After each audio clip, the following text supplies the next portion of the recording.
సినిమాలు తీస్తే జనం ఆలోచిస్తారు. కొన్ని ఒక్కోసారి మంచి సందేశం ఇచ్చే సినిమాలు సరిగా ఆడకపోవచ్చు.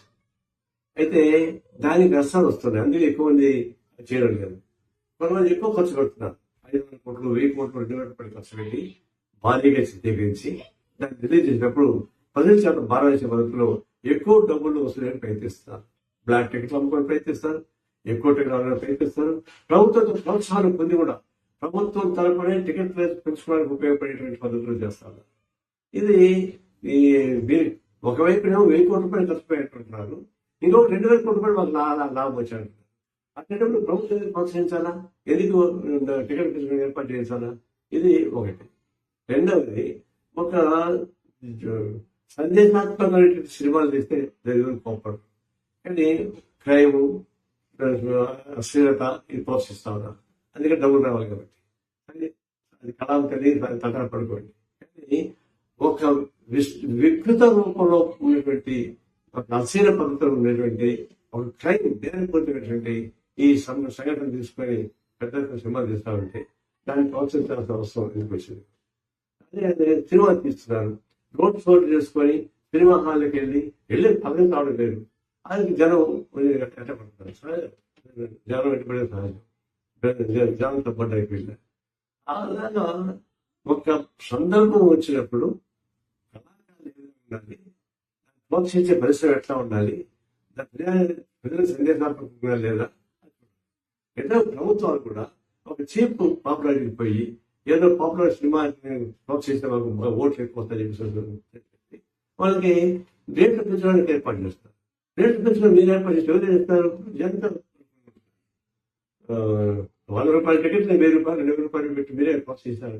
జనం దోపిడీ చేసి వాళ్ళు సంపాదించుకోవచ్చు, ప్రభుత్వం దాన్ని ప్రోత్సహించవచ్చు. వాళ్ళు సినిమా యాక్టర్లు కానీ ప్రొడ్యూసర్లు కానీ నిర్మాత కానీ 100,000 కోట్ల డబ్బులు సంపాదించుకోవచ్చు. ఇది మనకి కనిపిస్తా ఉన్నట్టు నాకు. ఆ నేపథ్యంలో పుష్ప సినిమాను మనం చూడాలి. పుష్ప సినిమా ఏంటి? అది గైన సినిమా బాగా చూస్తున్న మాట వాస్తవే, కానీ పేరు మోసిన ఎర్రజనం స్మగ్లింగ్ ఒక అంశాన్ని ఇతివృత్తాన్ని తీసుకొని దాన్ని ఒక హీరోలను సృష్టించి దాన్ని ప్రజల యూత్కి అట్రాక్ట్ చేయించి చివరికి అశ్లీల పూర్తి ఉండేటువంటి సినిమా. చివరికి లక్ష్మిగా చెప్పింది బాధపడుతూ, నాకు ఇష్టం లేదు ఫీలింగ్ డాన్స్ వేయడానికి, కానీ తప్పనిసరిగా నిర్మాత ప్రోత్సహించడం వల్ల చేయాల్సి వచ్చింది. అలాంటి మహిళలు ఎంతో మంది ఆత్మాంగాన్ని చొప్పుకొని ఆ కళాప్రోత్సవం ఉన్నటువంటి చూస్తా ఉన్నాం. దీనికి ఎగ్జాంపుల్ లక్ష్మిక ఇచ్చేటువంటి స్టేట్మెంట్. ఈ పద్ధతుల్లో హ్యూమిలేట్ చేస్తూ మానవతను హరిస్తూ మీరు ప్రోత్సహిస్తామంటే అది ఆదర్శం కానే కాదు. దీన్ని నేను ఘటన జరిగింది, ఒక అమ్మాయి చనిపోయింది, ఒక పిల్లవాడు దీనిలో హోమాలో ఉన్నాడు, నష్టం 2 కోట్లు కాదు 1000 కోట్లు ఇచ్చినా కూడా ప్రాణం తెచ్చిపెట్టారు. అందులో వయసులు పెద్దది కాదు. అయితే నిర్మాతలతో కలిసి డబ్బు ఇస్తూ ఉంటారు. ప్రభుత్వం కూడా సహాయం చేస్తానంటుంది. మనమంతా సహాయం చేయాల్సిందే. అయితే ఇప్పుడు చర్చ జరగబోతున్నాయి ప్రభుత్వానికి సినీ ప్రతినిధుల మధ్య. ఢిల్లీ రాజు గారు దాన్ని నాయకత్వం ఇస్తారు. నేను విజయం చేసే ఒకటి, మీరు ఈ ప్రాజెక్ట్ ఎతల పైన కాకుండా ఇతివృత్తం పైన ఆలోచించండి. ప్రజల పైన భారం వేసే పద్ధతిలో మీరు రైతులు పొందవచ్చండి. అది చేయడం వల్ల కొన్ని నష్టం వస్తే లాభం లేదు. ఇది భవిష్యత్తులో మీరు మీ హద్దులు దాటకూడదు, ప్రభుత్వం కూడా చీప్ ట్యాక్సెస్ కోసం పంచుకోకూడదు. ఇట్లాంటి వాటికి ప్రోత్సహించి మీరు టికెట్లు ఎక్కువ పెట్టి అమ్ముకోండి అని చెప్పడం అంటే అది బ్లాక్ మార్కెట్ ప్రభుత్వం ప్రోత్సహిస్తే ప్రభుత్వం అలాంటి పని చేయకూడదు.